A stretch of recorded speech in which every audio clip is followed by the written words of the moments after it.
So guys, మీరందరూ కల్కి trailer ని పిచ్చిగా ఎంజాయ్ చేస్తూ ఆ ట్రైలర్ లో ఉన్న డీటెయిల్స్ ని అనలైజ్ చేస్తూ హ్యాపీగా ఇంకొక 5 days ఈ సినిమా గురించే మాట్లాడుకోవడాన్ని స్టార్ట్ చేశారు అని నేను భావిస్తున్నాను అనమాట.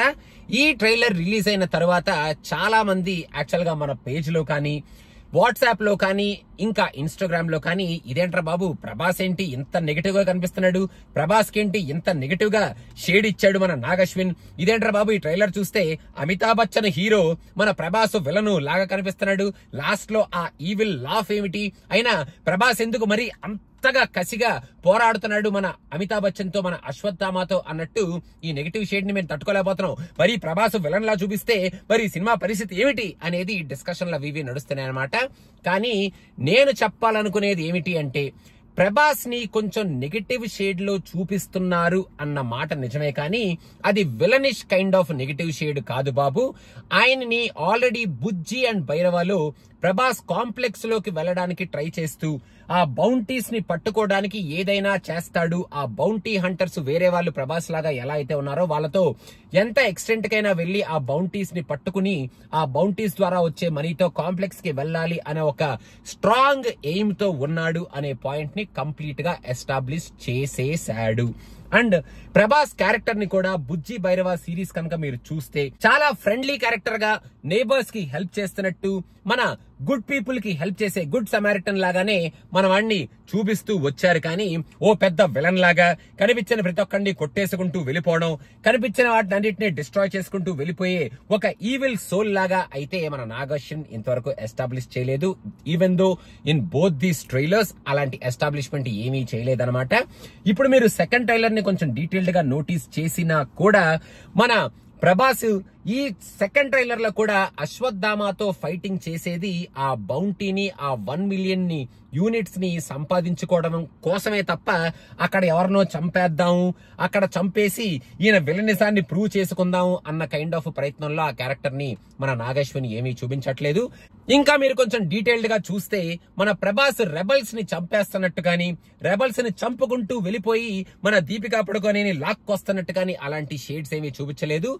దీపికాకి అడ్డంగా ఉన్న వాళ్ళతో ఫైట్ చేస్తున్న సీన్స్ మాత్రమే మనకు పెట్టారు. And Ashwatthama is a great force saving Deepika కాబట్టి అశ్వత్థామని ఫైట్ చేయడం కోసం మన వాడు ఎంత ఎక్స్టెంట్ కైనా వెళ్లి ఆ ఫైట్ ని గెలవాలి అనుకుంటాడు. కాబట్టి ఇంతవరకు మనవాడు ఏ ఫైట్ ఓడిపోలేదు అని రికార్డ్స్ చూసుకోమని డైలాగ్ వేస్తున్నాడు. కాబట్టి ఆ evil laugh with some funny tone లాగా చూపించాడే తప్ప మన నాగశ్విన్ మన ప్రభాస్ ని విలన్ లాగా ఎస్టాబ్లిష్ చేద్దాం అన్న ప్రయత్నం ఆయనైతే చేయటం లేదు అని నేను దృఢంగా నమ్ముతున్నాను అనమాట. అందులో మన ప్రభాస్ ని లాస్ట్ లో ఎంతవరకు మనం ఇప్పుడు ఈ ట్రైలర్ లో ప్రభాస్ క్యారెక్టర్ గురించి, నెగటివ్ షేడ్ గురించి మాట్లాడుకున్నా, నాకు తెలిసి ఈ సినిమా ఎండింగ్ లో ఒక భయంకరమైన బీభత్సమైన క్యారెక్టర్ షిఫ్టో లేకపోతే ఒక క్లిఫ్ హ్యాంగర్ కి కూడుకున్న ఒక కైండ్ ఆఫ్ సూపర్బ్ క్యారెక్టరైజేషన్ ఆయనకి ఈ సినిమాలో ఇస్తాడు మన ఎండింగ్ లో మన నాగశ్విన్ ప్రభాస్ కి అనేది కూడా నాకు చాలా స్ట్రాంగ్ గా అనిపిస్తుంది. For now